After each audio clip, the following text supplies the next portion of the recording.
को सब्सक्राइब करें और बेल आइकन जरूर दबाएं। I present the interim budget for 24-25.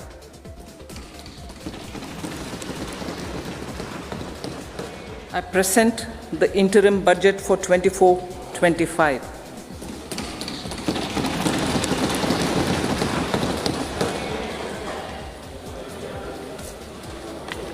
The Indian economy has witnessed profound positive transformation in the last 10 years. The people of India are looking ahead to the future with hope and optimism. With the blessings of the people, when our government, under the visionary and dynamic leadership of Honorable Prime Minister Shri Narendra Modi, assumed office in 2014, the country was facing enormous challenges. With Sabka Saath, Sabka Vikas as its mantra, the government overcame those challenges in right earnest. Structural reforms were undertaken. Pro-people programs were formulated and implemented promptly. Conditions were created for more opportunities for employment and entrepreneurship. The economy got a new vigor. The fruits of development started reaching the people at scale. The country got a new sense of purpose and hope. Naturally, the people blessed the government with a bigger mandate. In the second term, our government, under the leadership of Honorable Prime Minister, doubled down on its responsibilities to build a prosperous country with comprehensive development of all people and all regions. Our government strengthened its mantra to Sabka Saath, Sabka Vikas and Sabka Vishwas. Our development philosophy covered all elements of inclusivity, namely social inclusivity through coverage of all strata of the society, and geographical inclusivity through development of all regions of the country. With the whole of nation approach of Sabka Prayas, the country overcame the challenges of once in a century pandemic, took long strides towards Atmanirbhar Bharat, committed to Panch Pran, and laid solid foundations for the Amrit Kal. As a result, our young country has high aspirations, pride in its present, and hope and confidence for a bright future. We expect that our government, based on its stupendous work, will be blessed again by the people with a resounding mandate. Inclusive development and growth. Our humane and inclusive approach to development is a marked and deliberate departure from the earlier approach of provisioning up to village level. Development programs were thus provisioned. In the last 10 years, however, have targeted each and every household and individual through housing for all, Har Ghar Jal, electricity for all, cooking gas for all, bank accounts and financial services for all in record time. The worries about food have been eliminated through free ration for 80 crore people. Minimum support prices for the produce of Annadata are periodically increased appropriately. These and the provision of basic necessities have enhanced real income in the rural areas. Their economic needs could be addressed, thus spurring growth and generating jobs. Social justice. Our government is working with an approach to development that is all-round, all-pervasive, and all-inclusive. Sarvangin, Sarvasparshi, or Sarvasamaveshi.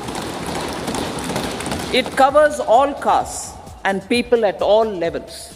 We are working to make India a Vikasit Bharat by 2047. For achieving that goal, we need to improve people's capability and empower them. Previously, social justice was mostly a political slogan. For our government, social justice is an effective and necessary governance model. The saturation approach of covering all eligible people is the true and comprehensive achievement of social justice. This is secularism in action, reduces corruption, and prevents nepotism, prevents Bhai Bhatijawad. There is transparency and assurance that benefits are delivered to all eligible people. The resources are distributed fairly. All, regardless of their social standing, get access to opportunities.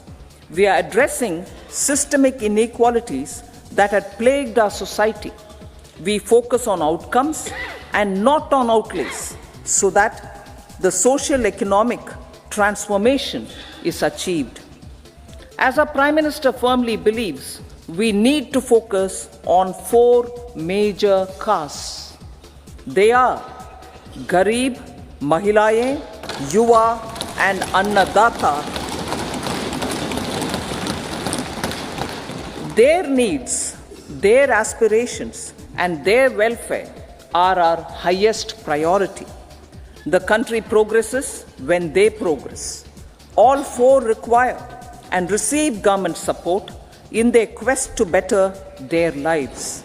Their empowerment and well-being will drive the country forward. Garib Kalyan, Desh Ka Kalyan. We believe in empowering the poor. The earlier approach of tackling poverty through entitlements had resulted in very modest outcomes. When the poor became empowered partners in the development process, government's power to assist them also increases manifold.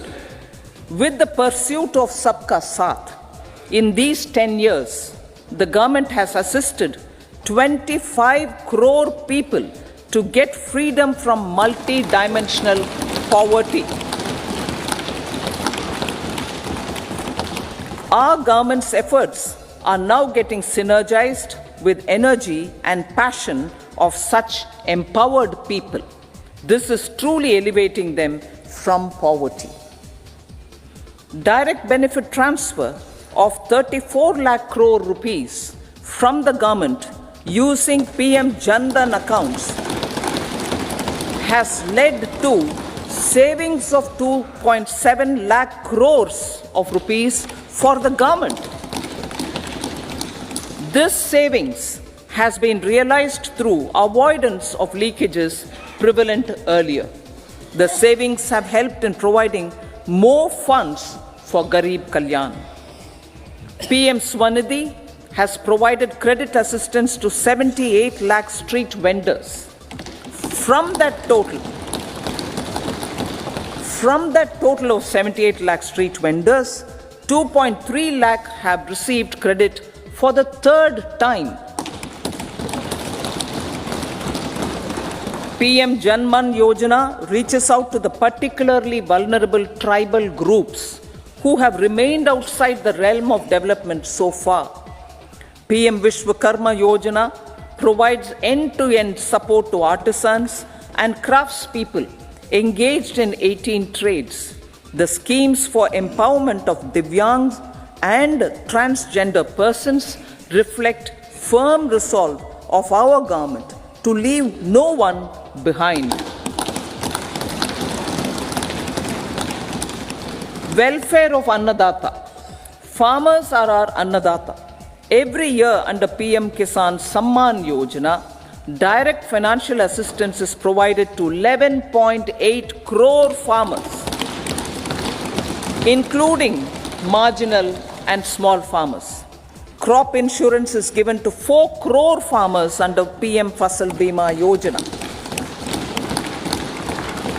These, besides several other programs, are assisting Annadata in producing food for the country and for the world. Electronic National Agricultural Market has integrated 1,361 mandis and is providing services to 1.8 crore farmers with trading volume of 3 lakh crores of rupees. The sector is poised for inclusive, balanced, higher growth and productivity.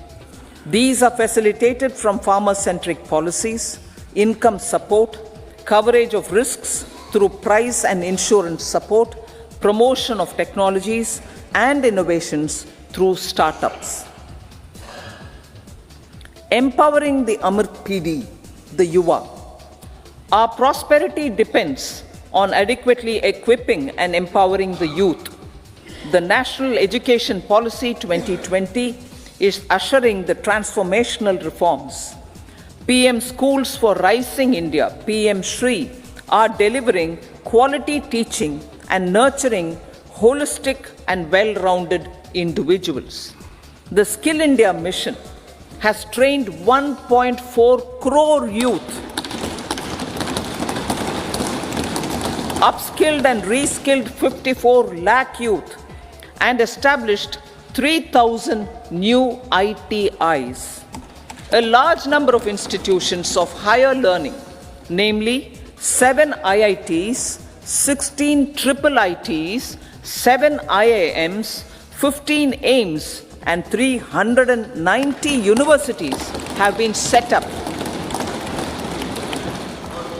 PM Mudra Yojana has sanctioned 43 crore loans aggregating to 22.5 lakh crores of rupees for entrepreneurial aspirations of our youth. Besides that, Fund of Funds, Startup India, and Startup Credit Guarantee schemes are assisting our youth. They are also becoming Rozgar Data. The country is proud of our youth scaling new heights in sports. The highest ever medal tally in Asian Games and Asian Para Games in 2023 reflects a high confidence level.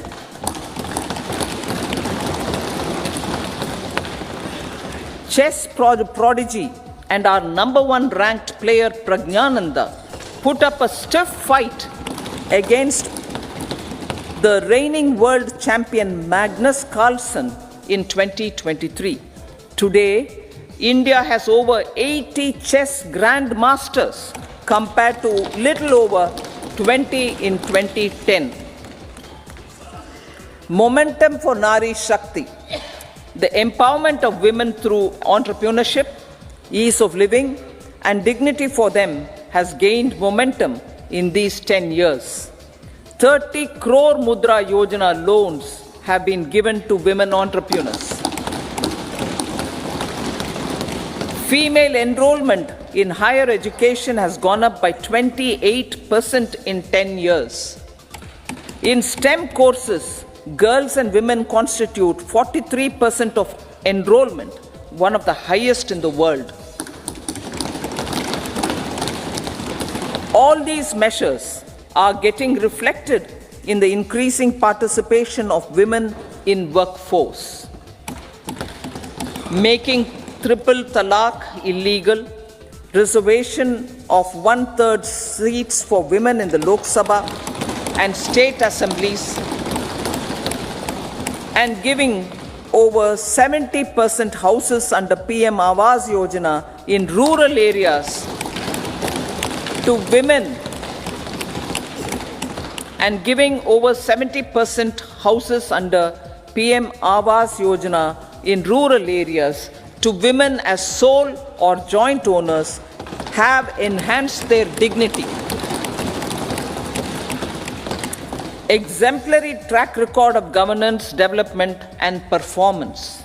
Besides delivering on high growth in terms of gross domestic product, the government is equally focused on a more comprehensive GDP, that is, governance, development, and performance. Our government has provided transparent, accountable, people-centric, and prompt trust-based administration with citizen first and minimum government, maximum governance approach. The impact of all-round development is discernible in all sectors. There is macroeconomic stability, including in the external sector. Investments are robust. The economy is doing well.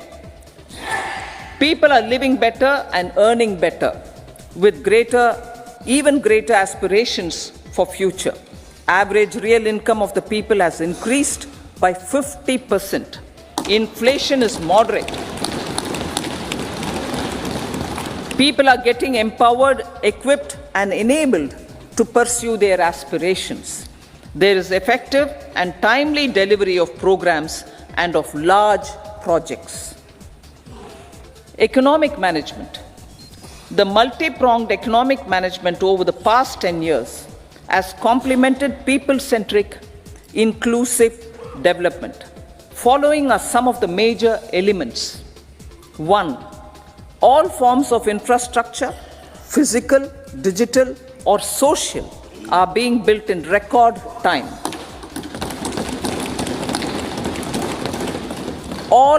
Number 2, all parts of the country are becoming active participants in economic growth.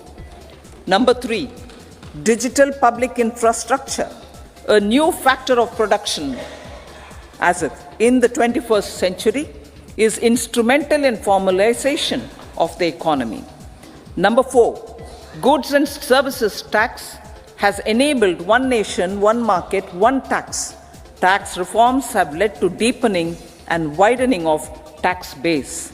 Number 5, strengthening of the financial sector has helped in making savings, credit, and investments more efficient.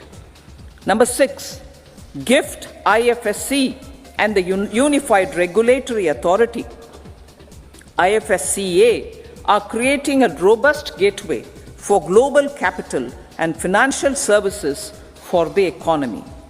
Number 7, proactive inflation management has helped keep inflation within the policy band. Now, the global context, Honorable Speaker, sir. Geopolitically, global affairs are becoming more complex and challenging with wars and conflicts. Globalization is being redefined with reshoring and friendshoring, disruption and fragmentation of supply chains, and competition for critical minerals and technologies. A new world order is emerging after the COVID pandemic. India assumed the G20 presidency during very difficult times for the world. The global economy was going through high inflation, high interest rates, low growth, very high public debt, low trade growth, and climate changes. The pandemic has led to a crisis of food, fertilizer, fuel, and finances for the world, while India successfully navigated its way. The country showed the way forward and built consensus on solutions for those global problems. The recently announced India-Middle East-Europe economic corridor is a strategic and economic game changer for India and others. In the words of Honorable Prime Minister, the corridor, and I quote, will become the basis of world trade for hundreds of years to come, and history will remember that this corridor was initiated on Indian soil, unquote. Vision for Vikasit Bharat. Our vision for Vikasit Bharat is that of prosperous Bharat in harmony with nature, with modern infrastructure, and providing opportunities for all citizens and all regions to reach their potential. With confidence arising from strong and exemplary track record of performance and progress, earning Sabka Vishwas, the next 5 years will be years of unprecedented development and golden moments to realize the dream of developed India by 2047. The trinity of demography, democracy, and diversity, backed by Sabka Prayas, has the potential to fulfill aspirations of every Indian. As Honorable Prime Minister in his Independence Day address to the nation mentioned, I quote, "There is no dearth of opportunities, as many opportunities as we want. The country is capable of creating more opportunities. Sky is the limit," unquote. Strategy for Amrit Kal. Our government will adopt economic policies that foster and sustain growth, facilitate inclusive and sustainable development, improve productivity, create opportunities for all, help them enhance their capabilities, and contribute to generation of resources to power investments and fulfill aspirations. Guided by the principle, reform, perform, and transform, the government will take up next generation reforms and build consensus with the states and stakeholders for effective implementation. It is an important policy priority for our government to ensure timely and adequate finances, relevant technologies, and appropriate training for the micro, small, and medium enterprises, MSMEs, to grow and also compete globally. Orienting the regulatory environment to facilitate their growth will be an important element of this policy mix. Aligning with the Panchamrit goals, our government will facilitate sustaining high and more resource-efficient economic growth. This will work towards energy security in terms of availability, accessibility, and affordability. For meeting the investment needs, our government will prepare the financial sector in terms of size, capacity, skills, and regulatory framework. Aspirational Districts Program. Our government stands ready to assist the states in faster development of aspirational districts and blocks, including generation of ample economic opportunities. Development of the East. Our government will pay utmost attention to make the eastern region and its people a powerful driver of India's growth.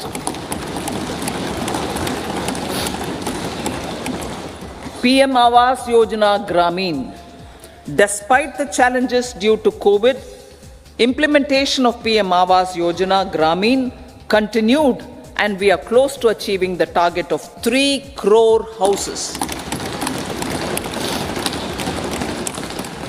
2 crore more houses will be taken up in the next 5 years to meet the requirement arising from increase in the number of families.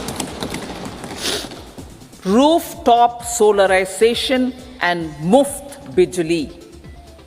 Through rooftop solarization, 1 crore households will be enabled to obtain up to 300 units free electricity every month. This scheme follows the resolve of Honorable Prime Minister on the historic day of consecration of Sri Ram Mandir in Ayodhya. Following benefits are expected. Savings up to 15 to 18,000 rupees annually for households from free solar electricity and selling the surplus to the distribution companies. Charging of electric vehicles. Entrepreneurship opportunities for a large number of vendors for supply and installation. Employment opportunities for the youth with technical skills in manufacturing, installation, and maintenance. Housing for middle class. Our government will launch a scheme to help deserving sections of the middle class, and I quote from Honorable Prime Minister's words, living in rented houses, or slums or chawls and unauthorized colonies, unquote, to buy or build their own houses. Medical colleges. Several youth are ambitious to get qualified as doctors. They aim to serve our people through improved healthcare services. Our government plans to set up more medical colleges by utilizing the existing hospital infrastructure under various departments. A committee for this purpose will be set up to examine the issues and make relevant recommendations. Cervical cancer vaccination. Our government will encourage vaccination for girls in the age group of 9 to 14 years for prevention of cervical cancer. Maternal and child health care. Various schemes for maternal and child care will be brought under one comprehensive program for synergy in implementation. Upgradation of Anganwadi centers under Saksham Anganwadi and Poshan 2.0 will be expedited for improved nutrition delivery, early childhood care and development. The newly designed U-Win platform for managing immunization and intensified efforts of Mission Indradhanush will be rolled out expeditiously throughout the country. Ayushman Bharat. Healthcare cover under Ayushman Bharat scheme will be extended to all ASHA workers, to all Anganwadi workers and helpers. Agriculture and food processing. The efforts of value addition in agriculture sector and boosting farmers' incomes will be stepped up. Pradhan Mantri Kisan Sampada Yojana has benefited 38 lakh farmers and generated 10 lakh employment. Pradhan Mantri Formalization of Micro Food Processing Enterprises Yojana has assisted 2.4 lakh SHGs and 60,000 individuals with credit linkages. Other schemes are complementing the efforts for reducing post-harvest losses and improving productivity and incomes.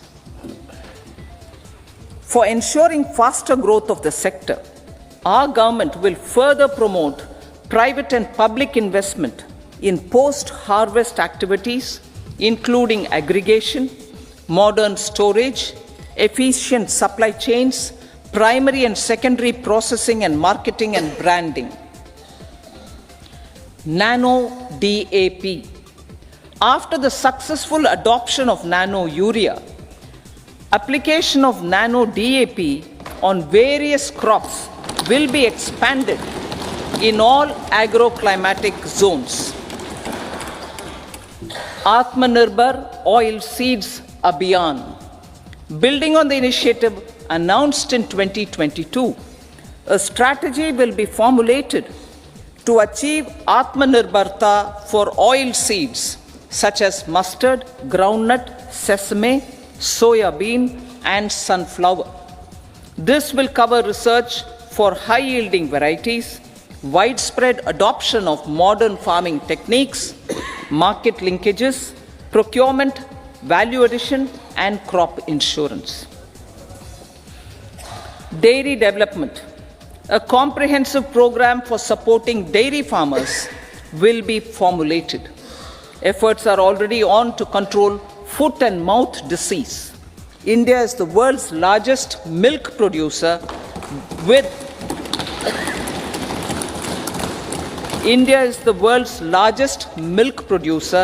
but with low productivity of milch animals. The program will be built on the success of existing schemes such as Rashtriya Gokul Mission, National Livestock Mission, and infrastructure development funds for dairy processing and animal husbandry. Matsya Sampada. It was our government which set up a separate department for fisheries, realizing the importance of assisting fishermen. This has resulted in doubling of both inland and aquaculture production. Seafood exports since 2013-14 has also doubled. Implementation of Pradhan Mantri Matsya Sampada Yojana will be stepped up to 1. Enhance aquaculture productivity from existing 3 to 5 tons per hectare. 2. Double exports to 1 lakh crore rupees, and 3. Generate 55 lakh employment opportunities in the near future. 5 integrated aqua parks will also be set up. Lakpati Didi.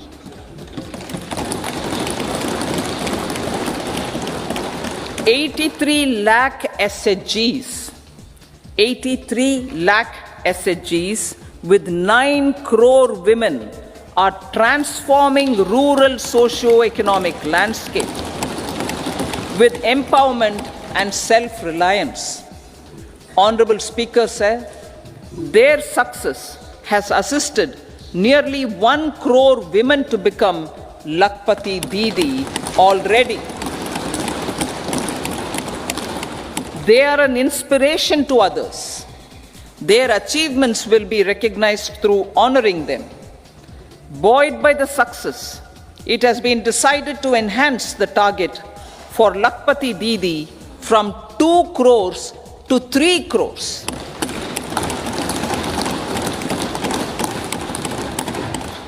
Technological changes, new age technologies and data are changing the lives of people and businesses. They are also enabling new economic opportunities and facilitating provision of high quality services at affordable prices for all, including those at the bottom of the pyramid. Opportunities for India at the global level are expanding. India is showing solutions through innovation and entrepreneurship of its people. Research and innovation for catalyzing growth, employment, and development. Prime Minister Shastri, Prime Minister Lal Bahadur Shastri gave the slogan of Jai Jawan, Jai Kisan. Prime Minister Vajpayee, Atal Bihari Vajpayee ji, made that Jai Jawan, Jai Kisan, Jai Vigyan.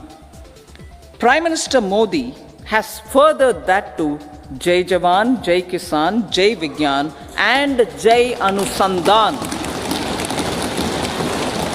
as innovation is the foundation of development. For our tech-savvy youth, this will be a golden era. A corpus of 1 lakh crore rupees will be established with 50-year interest-free loan provided. The corpus will provide long-term financing or refinancing with long tenors and low and or nil.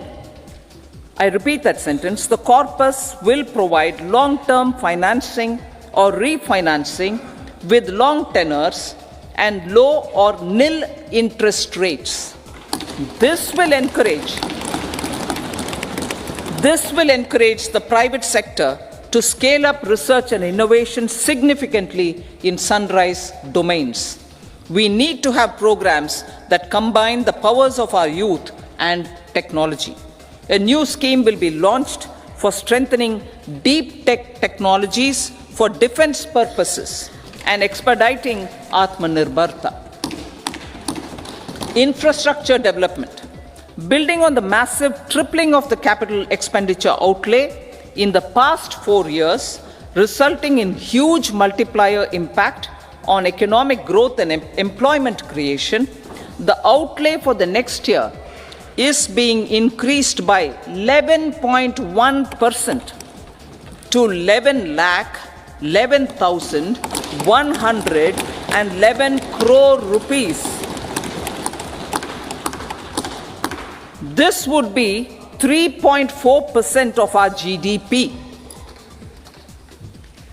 Railways. Three major railway corridor programs will be implemented.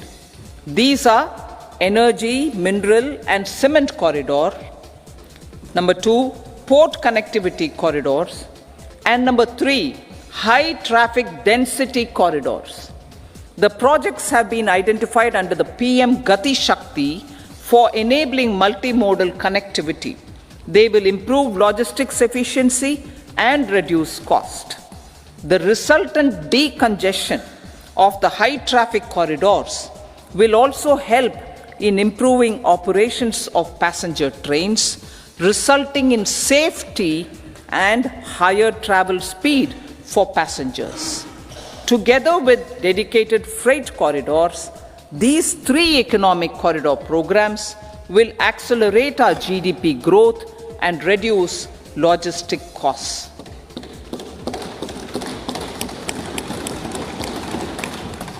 40,000 normal rail bogies will be converted to Vande Bharat standards to enhance safety, convenience, and comfort of passengers. Aviation sector. The aviation sector has been galvanized in the past 10 years. Number of airports have doubled to 149. Rollout of air connectivity to Tier 2 and Tier 3 cities under UDAN scheme has been widespread. 517 new routes are carrying 1.3 crore passengers. Indian carriers have proactively placed orders for over 1,000 new aircrafts. Expansion of existing airports and development of new airports will continue expeditiously. Metro and Namo Bharat. We have a fast expanding middle class and rapid urbanization is taking place. Metro rail and Namo Bharat can be the catalyst for the required urban transformation. Expansion of these systems will be supported in large cities, focusing on transit-oriented development. Green energy. Towards meeting our commitment for net zero by 2070, the following measures will be taken. Viability gap funding will be provided for harnessing offshore wind energy potential for initial capacity of 1 gigawatt. Coal gasification and liquefaction capacity of 100 metric tons will be set up by 2030. This will also help in reducing imports of natural gas, methanol, and ammonia. Phased mandatory blending of compressed biogas in compressed natural gas for transport and piped natural gas for domestic purposes will be mandated. Financial assistance will be provided for procurement of biomass aggregation machinery to support collection. Electric vehicle ecosystem. Our government will expand this and strengthen the e-vehicle ecosystem by supporting manufacturing and charging infrastructure. Greater adoption of e-buses for public transport networks will be encouraged through payment security mechanism. Biomanufacturing and biofoundry. For promoting green growth, a new scheme of biomanufacturing and biofoundry will be launched. This will provide environment-friendly alternatives such as biodegradable polymers, bioplastics, biopharmaceuticals, and bioagri-inputs. This scheme will also help in transforming today's consumptive manufacturing paradigm to the one based on regenerative principles. Blue Economy 2.0. For promoting climate resilient activities for Blue Economy 2.0, a scheme for restoration and adaptation measures and coastal aquaculture and mariculture with integrated and multi-sectoral approach will be launched. Comprehensive development of tourist centers. The success of organizing G20 meetings in 60 places presented diversity of India to global audience. Our economic strength has made the country an attractive destination for business and conference tourism. Our middle class also now aspires to travel and explore. Tourism, including spiritual tourism, has tremendous opportunities for local entrepreneurship. States will be encouraged to take up comprehensive development of iconic tourist centers, branding and marketing them at global scale. A framework for rating of the centers based on quality of facilities and services will be established.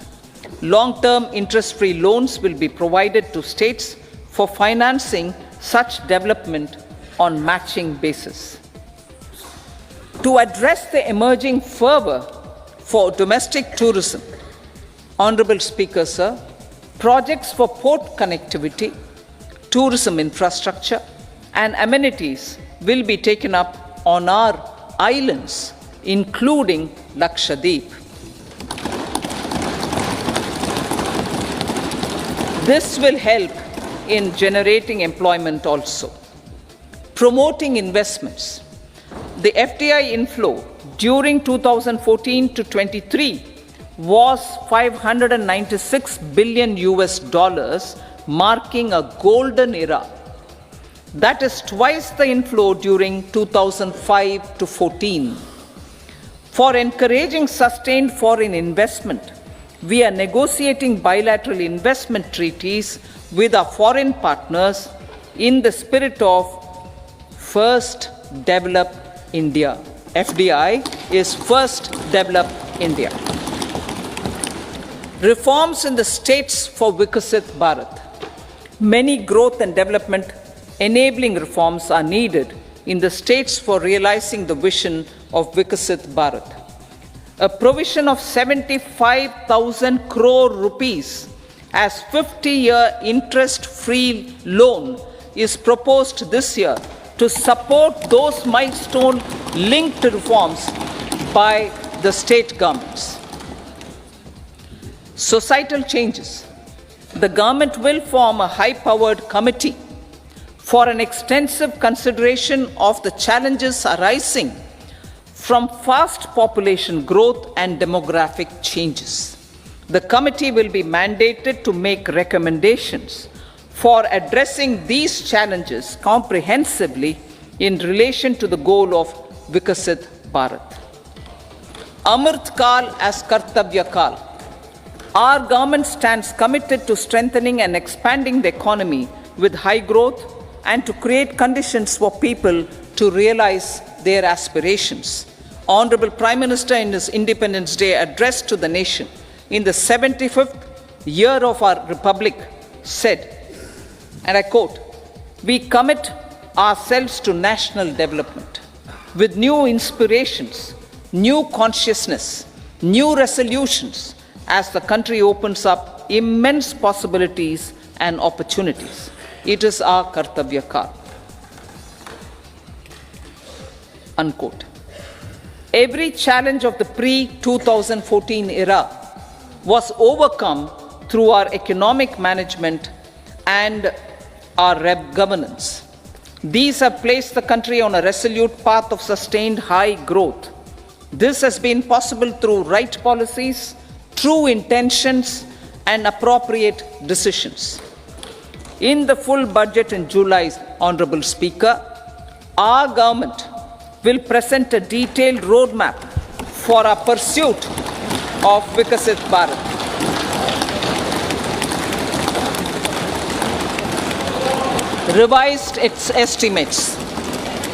Revised estimates of 2023-24. The revised estimate of the total receipts other than borrowings is 27.56 lakh crores of rupees, of which the tax receipts are 23.24 lakh crore rupees. The revised estimate of total expenditure is 44.90 lakh crore rupees. The revenue receipts at 30.03 lakh crore rupees are expected to be higher than the budget estimate, reflecting strong growth momentum and formalization in the economy. The revised estimate of the fiscal deficit is 5.8% of GDP, improving on the budget estimate, notwithstanding moderation in the nominal growth estimates. Budget estimates for 2024-25. Coming to the year 2024-25, the total receipts other than borrowings and total expenditure are estimated at 30.80 and 47.66 lakh crore rupees respectively. The tax receipts are estimated at 26.02 lakh crore rupees. The scheme of 50-year interest-free loan for capital expenditure to states will be continued this year with an outlay of 1.3 lakh crore rupees. We continue on the path of fiscal consolidation, as announced in my budget speech of 2021-22, to reduce fiscal deficit below 4.5% by 25-26. The fiscal deficit in 2024-25 is estimated to be 5.1% of GDP, adhering to that path. So the gross and net market borrowings through dated securities during 24-25 are estimated at 14.13 lakh crore rupees and 11.75 lakh crore respectively. Both will be less than that in 23-24.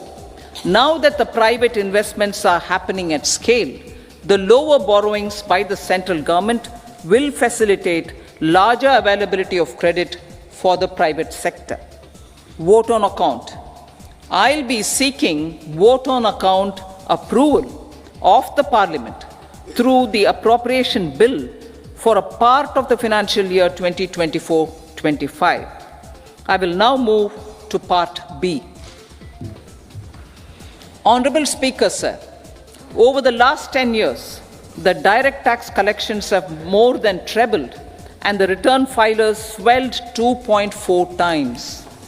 I would like to assure the taxpayers that their contributions have been used wisely for the development of the country and welfare of its people. I appreciate the taxpayers for their continued support. The government has reduced and rationalized tax rates. Under the new tax scheme, there is now no tax liability for taxpayers with income up to 7 lakh rupees, up from 2.2 lakh rupees in the financial year 2013-14. The threshold for presumptive taxation for retail businesses was increased from 2 crores to 3 crores. Similarly, the threshold for professionals eligible for presumptive taxation was increased from 50 lakh rupees to 75 lakh rupees. Also, corporate tax rate was decreased from 30% to 22% for existing domestic companies and to 15% for certain new manufacturing companies. Honorable Speaker, sir, in the last 5 years, our focus has been to improve taxpayer services. The age-old jurisdiction-based assessment system was transformed with the introduction of faceless assessment and appeal, thereby imparting greater efficiency, transparency, and accountability. Introduction of updated income tax returns, a new Form 26AS, and pre-filling of tax returns have made filing of tax returns simpler and easier. Average processing time of returns has been reduced from 93 days in the year 2013-14 to a mere 10 days this year, thereby making refunds faster. Indirect taxation.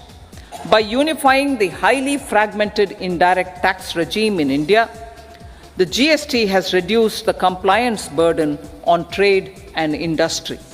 The industry has acknowledged the benefits of GST. According to a recent survey conducted by a leading consulting firm, 94% of industry leaders view the transition to GST as largely positive.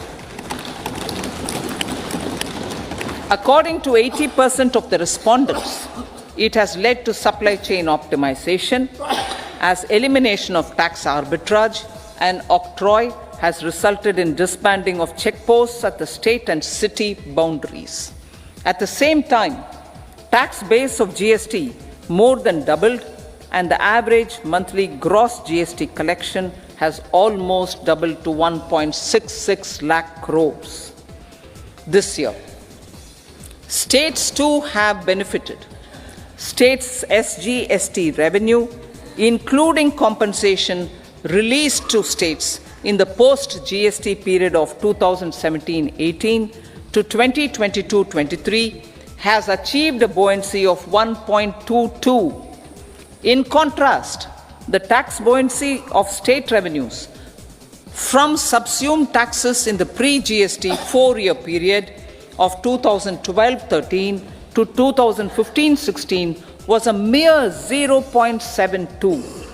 The biggest beneficiaries are consumers, as reduction in logistic cost and taxes have brought down prices of most goods and services. We have taken a number of steps in customs to facilitate international trade. As a result, the import release time declined by 47% to 71 hours at inland container depots, by 28% to 44 hours at air cargo complexes, and by 27% to 85 hours at seaports over the last 4 years since 2019, when the national time release studies were first started. Tax proposals. As for tax proposals, in keeping with the convention, I do not propose to make any changes relating to taxation and propose to retain the same tax rates for direct and indirect taxes, including import duties. However, certain tax benefits to startups and investments made by sovereign wealth or pension funds, as also tax exemption on certain income of some IFSC units, are expiring on 31/3/2024.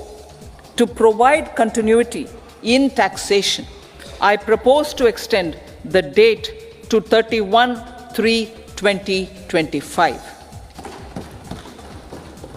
Moreover, in line with our government's vision to improve ease of living and ease of doing business, I wish to make an announcement to improve taxpayers' services. There are a large number of petty, non-verified, non-reconciled, or disputed direct tax demands, many of them dating as far back as 1962, which continue to remain on the books, causing anxiety to honest taxpayers and hindering refunds of subsequent years. Honorable Speaker, sir, I propose to withdraw such outstanding direct tax demands up to 25,000 rupees pertaining to the period up to financial year 2009-10 and up to 10,000 rupees for financial years 2010-11 to 2014-15. This is expected to benefit about 1 crore taxpayers. 1 crore taxpayers would benefit out of this. Economy then and now. In 2014, when our government assumed the reins, the responsibility to mend the economy step by step and to put the governance systems in order was enormous. The need of the hour was to give hope to the people, to attract investments, and to build support for the much needed reforms. The government did that successfully, following a strong belief of nation first. The crisis of those years has been overcome, and the economy has been put firmly on a high, sustainable growth path with all-round development. It is now appropriate to look at where we were then.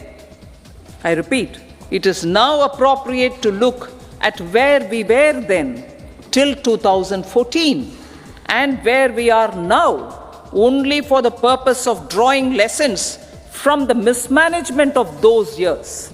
The government will lay a white paper on table of the House.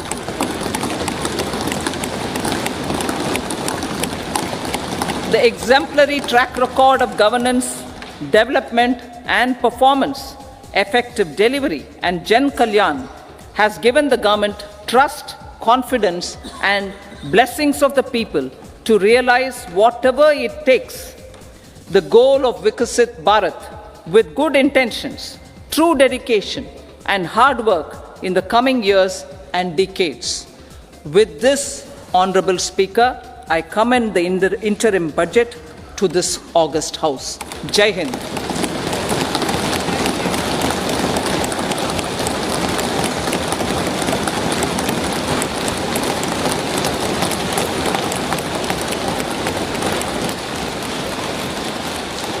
Item number 2 Shrimati Nirmala Sitharaman जी।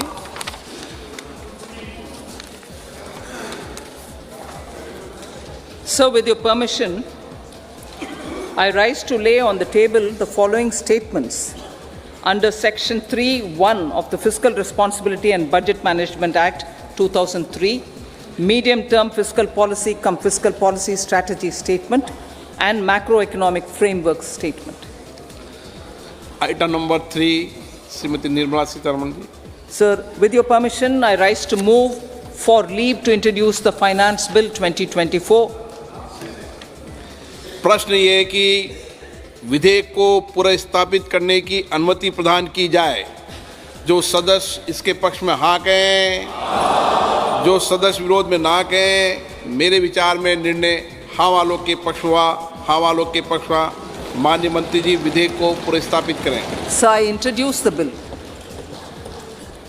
सभा की कार्रवाई शुक्रवार दिनांक 2 फरवरी 2024 को प्राप्त 11 बजे तक के लिए स्थगित की जाती है। न्यूज 24 पब्लिक लाइव चैनल को सब्सक्राइब, लाइक और शेयर करें।